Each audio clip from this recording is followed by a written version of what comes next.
Olá, amigos! Que bom que estamos juntos mais uma vez para, através deste programa, o Espiritismo Responde, refletirmos sobre temas tão importantes para a nossa vivência. E hoje estamos aqui com o nosso companheiro de lida espírita, Dejair Batista de Paula Júnior, que vai nos auxiliar na reflexão sobre um tema muito importante, que é a humildade, não é, Dejair? Essa virtude que está na base de todas as outras, né? Vamos conversar hoje sobre esse importante assunto. Mas antes de conversarmos sobre esse importante assunto, nós vamos ver a mensagem do Momento Espírita. Meu Deus, sei que ainda sou um ser em evolução e que muitas vezes fujo dos objetivos que o Senhor traçou para que eu alcance a minha felicidade. Sei também que nem sempre consigo fazer o bem que desejo, e muitas são as vezes em que faço o mal que já não gostaria de fazer. Por isso venho a Ti, Senhor, para rogar forças, coragem e lucidez para acertar mais vezes do que me equivocar. E quando me equivocar, que seja por fraqueza ou ignorância, mas nunca por deliberação. Venho a Ti para pedir que não permitas em tempo algum que eu perca a vontade de viver, apesar dos momentos de dor e de sofrimento que por certo terei de passar. Pedir ajuda para cultivar o otimismo, mesmo que o futuro não seja tão promissor. Para que me ensines a desenvolver o romantismo, ainda que em meu peito o coração pareça ter emudecido. Senhor, ajuda-me a não perder a fé na amizade, mesmo que às vezes os amigos me traiam ou me abandonem nos momentos em que mais precisar deles. Ajuda-me a cultivar o hábito e a alegria de ajudar as pessoas, ainda que muitas delas sejam ingratas e incapazes de retribuir. Ensina-me a manter o equilíbrio até nos momentos de grandes abalos, em que tudo conspire para que eu perca o rumo. Senhor, ajuda-me a amar sem esperar retribuição, nem reconhecimento dos seres amados. A observar a vida com um brilho no olhar, até nos momentos em que a escuridão turbar os meus olhos. A enfrentar os desafios da vida com garra e disposição, mesmo sabendo que as derrotas são inevitáveis no meu caminho.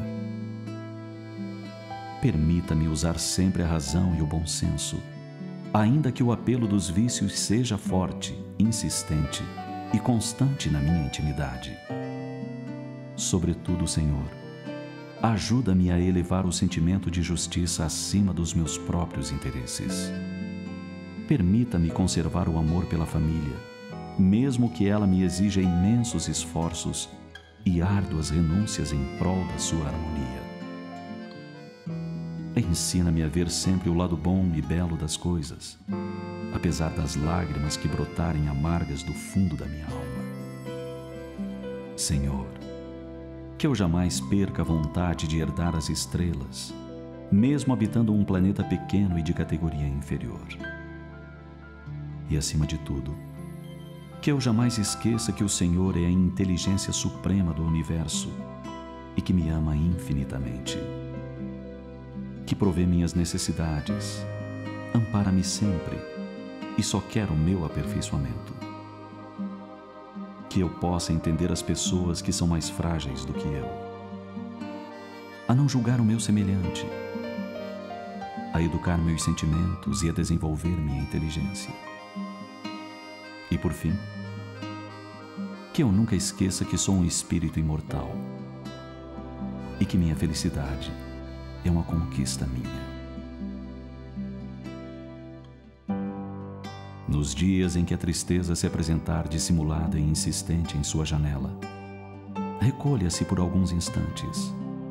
Busque sintonizar com as forças do bem que pairam acima das nuvens densas que envolvem a terra e alimente sua intimidade com a harmonia celeste.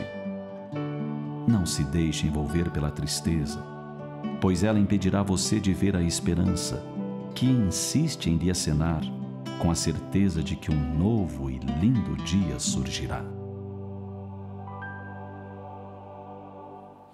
Esta belíssima mensagem está em um CD da coletânea Momento Espírita, que é produzida pela Federação Espírita do Paraná. Um belíssimo trabalho do Departamento de Comunicação Social Espírita da FEP, Federação Espírita do Paraná. E hoje vamos conversar com Dejair Batista de Paula Júnior sobre a humildade. Dejair, nós sabemos que neste processo evolutivo em que nos encontramos, nós precisamos desenvolver virtudes. E na base de todas as virtudes está a humildade. Você poderia nos falar, nos definir a humildade? A humildade, nós queremos defini-la não como os dicionários a trazem, mas sim como a doutrina espírita a trabalha. E nós gostaríamos de começar com uma definição que ouvimos, que achamos muito interessante, que a humildade é quando colocamos a verdade acima de nós mesmos. É uma virtude que nós gostaríamos de explicá-la um pouco melhor por meio de alguns princípios básicos da doutrina espírita. O primeiro deles, a existência de Deus, porque a humildade verdadeira é quando nós reconhecemos que é Deus.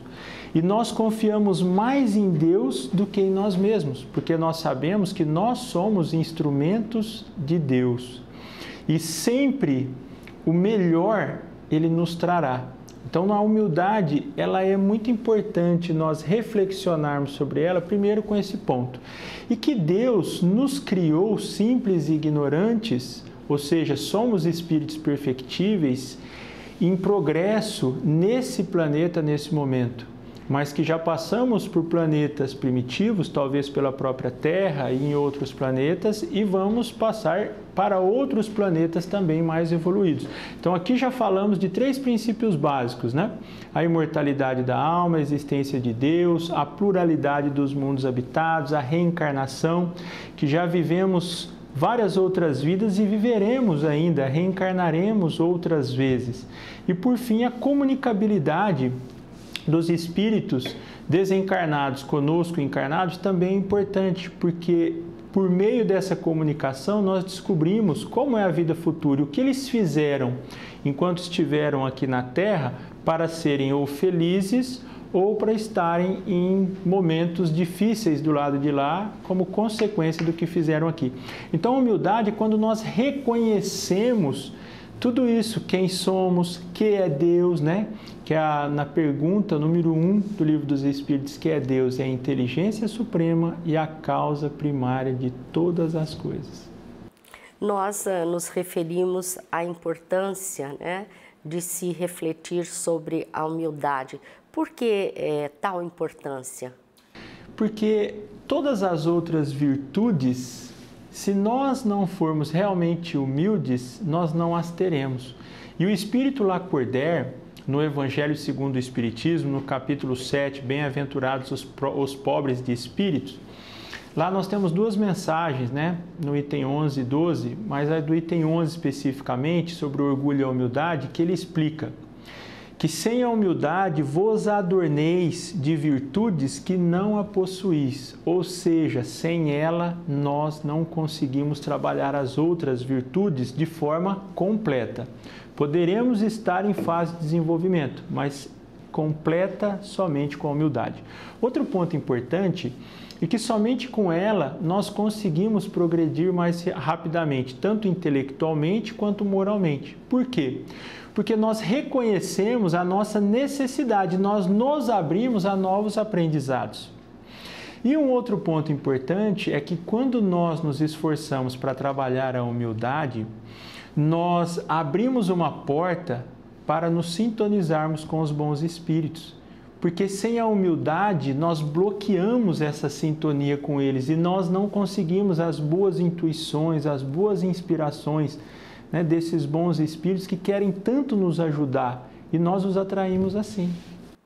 E quais são, Dejair, as principais características da humildade? Como que nós podemos identificar realmente a humildade? Nós gostaríamos de começar por uma em especial, que o humilde ele não se revolta. Por quê?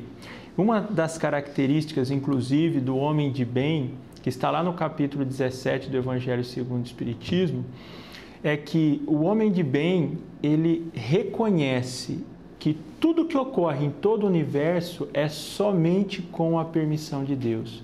E se Deus nos ama infinitamente em igualdade, tudo que ocorre em todo o universo é sempre o melhor para todos nós. Então ele não se revolta porque ele confia mais em Deus do que em si mesmo. Outro ponto, ele não se lisonjeia com o elogio e também não se sente humilhado com as zombarias, porque ele sabe que as outras pessoas também estão como nós, em estado de imperfeição, se trabalhando, se burilando. Outro ponto importante, ele não inveja as demais pessoas. Ele não se compara com os outros, porque sabe que todos nós estamos em estágios evolutivos diferentes. Fomos criados em momentos diferentes e cada um de nós faz esforços e intensidades de maneiras diferentes. Então, ele aceita que as outras pessoas estejam no seu estágio intelectual e moral evolutivo. Então, ele não sente inveja, não se compara. Outros pontos importantes para a gente refletir sobre esse ponto é que a pessoa que realmente ela trabalha a humildade no seu coração, ela está sempre dócil, educada, equilibrada, porque ela sabe que tanto as alegrias quanto as tristezas no mundo de provas e expiações são temporários, tudo passa, tanto as coisas boas quanto as coisas difíceis.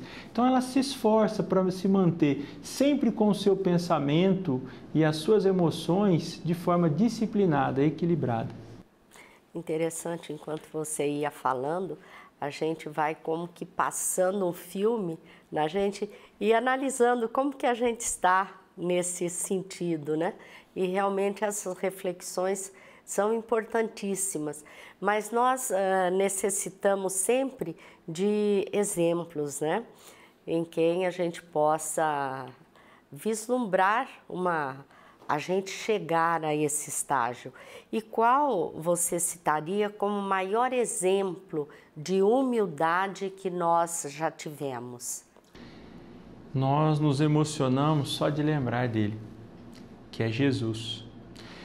Porque Jesus, como governador do nosso planeta, como embaixador de Deus, responsável pela evolução no sentido de auxílio de mais de 28 bilhões de almas, tanto reencarnadas quanto desencarnadas ao redor do nosso planeta. E ele escolhe vir conosco, nascer aqui, deixar o lugar que nós nem podemos imaginar, onde um espírito puro como ele vivia e vive, e vem estar conosco. E nos perguntamos, por que ele escolhe como pais um carpinteiro e uma senhora do lar, duas pessoas simples? Vir nascer numa manjedoura que é um coxo, onde os animais se alimentavam.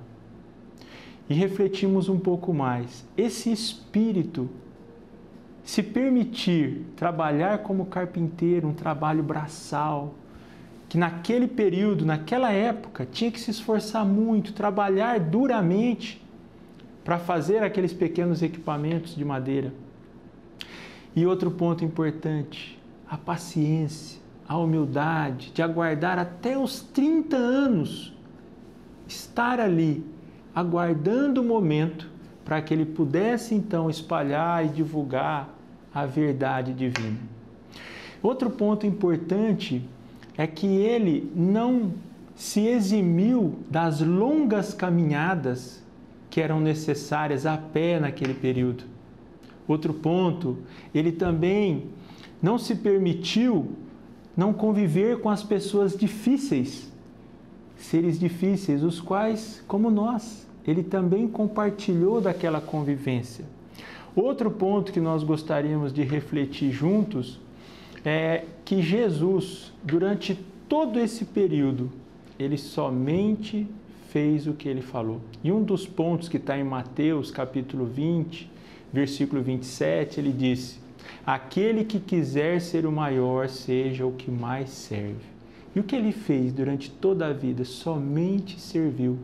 Era o primeiro a se levantar, o primeiro e o último a ir dormir.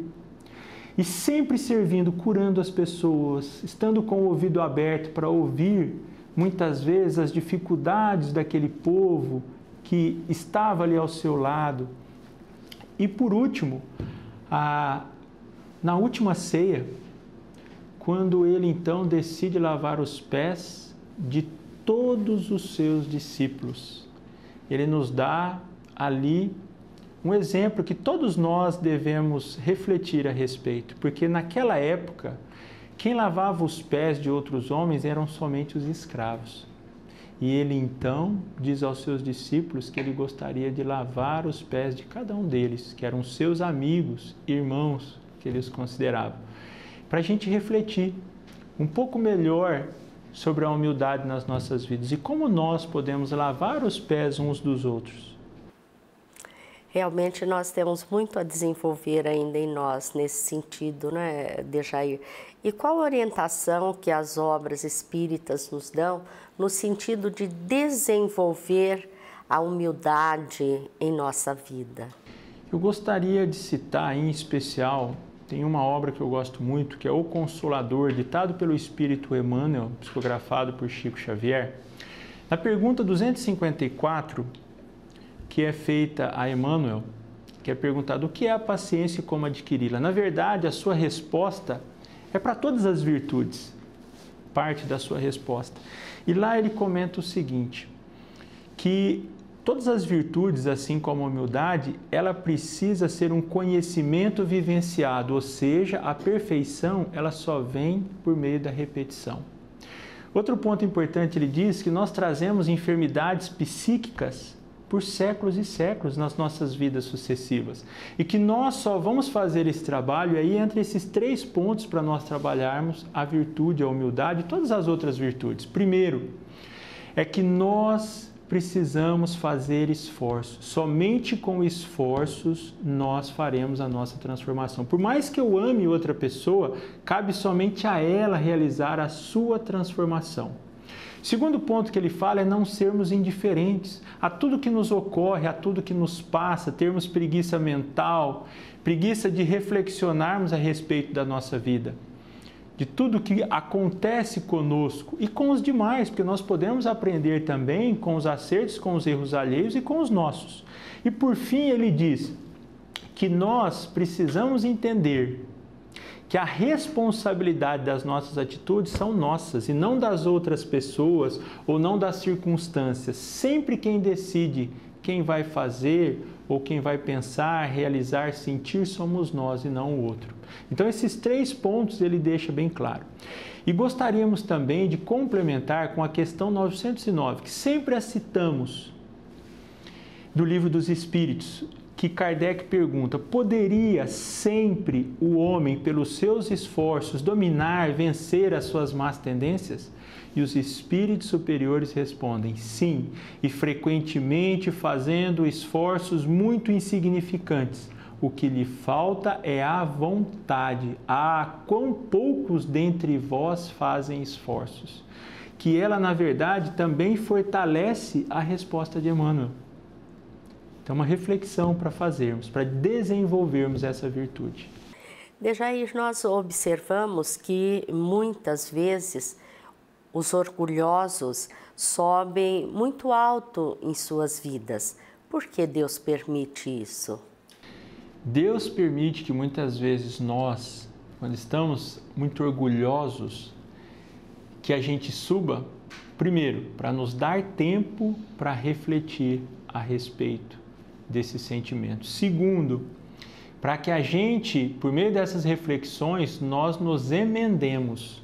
Inclusive, na mensagem do item 12 do Evangelho segundo o Espiritismo, do capítulo 7, o Espírito Amigo diz justamente sobre esse ponto, que nós precisamos trabalhar. Por quê? Muitas vezes Deus vai trabalhando, vai batendo no nosso orgulho para a gente ir fazendo essas reflexões. Mas muitos de nós, ao invés de refletirmos e irmos nos emendando, nós fazemos o contrário, nós nos revoltamos. E quando nós nos revoltamos, e quando Deus permite que chegue um certo limite, então Ele abate o nosso orgulho de uma forma muito intensa. E como nós temos ouvido e aprendemos, que muitas vezes, se a dor não é suficiente para algumas reparações, ela pode vir de uma forma mais intensa ainda. Então, essas pequenas dores que Ele vai nos dando, se ela não nos transforma, às vezes Ele nos abate com situações muito difíceis, para que aí sim, por meio do sofrimento, a gente faça reflexões mais profundas ainda. Então, vamos aproveitar as oportunidades que Deus nos dá para reflexionarmos sobre essa questão do orgulho, que inclusive, quem quiser aprofundar um pouco mais, em Obras Póstumas, Kardec faz uma reflexão sobre o orgulho e o egoísmo muito interessante. E tem um capítulo lá em Obras Póstumas sobre isso, e ele fala que o orgulho, na verdade, é quando todos nós temos um instinto de conservação, por isso que nós estamos aqui.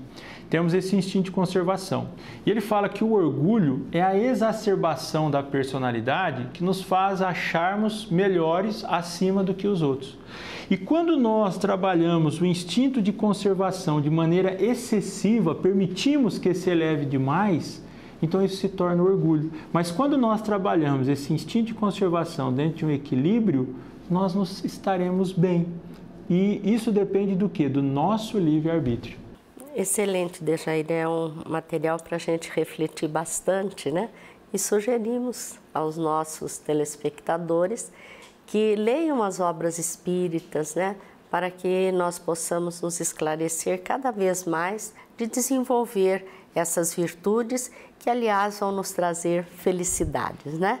Muito obrigada por ter estado aqui conosco hoje, Dejair. Alegria nossa. Muito obrigado, Dona Ivone. Agradecemos a todos vocês por estarem nos assistindo. Muita paz a todos.